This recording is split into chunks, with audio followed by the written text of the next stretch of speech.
It is hereby ordered that accused Sheikh Hasina be found guilty on 3 counts. সোমবার শেখ হাসিনা ও আসাদুজ্জামান খান কামালকে মৃত্যুদণ্ড ও আসামি থেকে রাজসাক্ষী হওয়া চৌধুরী আব্দুল আল মামুনকে 5 বছরের কারাদণ্ড দেন আন্তর্জাতিক অপরাধ ট্রাইব্যুনাল 1।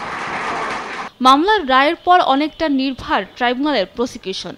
রায় প্রদানকারী বিচারকের প্যানেলও এজলাস বসেনি মঙ্গলবার। প্রসিকিউটর গাজী এমএইচ তামিম সাংবাদিকদের বলেন, রায়ের সত্যায়িত অনুলিপি হাতে পাওয়ার পর জেলা ম্যাজিস্ট্রেট ও কেন্দ্রীয় কারাগারে পাঠানো হবে। এই রায়ের একটি সার্টিফাইড কপি ট্রাইব্যুনালের প্রসিকিউশন পাবে এবং একটি সার্টিফাইড কপি এই মামলায় যে আসামি উপস্থিত ছিলেন তিনি পাবেন এবং যে আসামিরা পলাতক আছেন তারা যদি 30 দিনের মধ্যে সারেন্ডার করেন অথবা গ্রেফতার হন তাহলে তারাও এই রায়ের একটি সার্টিফাইড কপি পাবেন ফ্রি অফ কস্ট।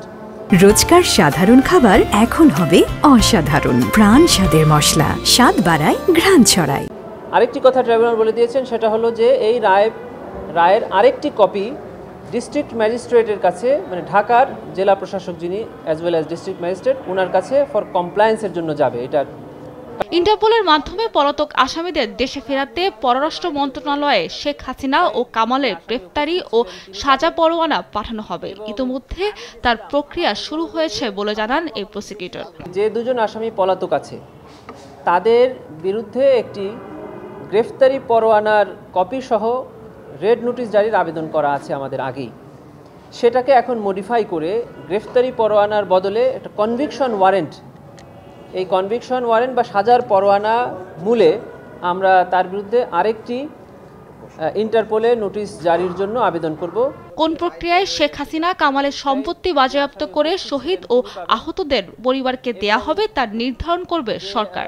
এদিকে ট্রাইব্যুনাল 2-এ জুলাই শহীদ আবু সাইদ হত্যার 15তম দিনের সাক্ষ্য গ্রহণ অনুষ্ঠিত হয়েছে।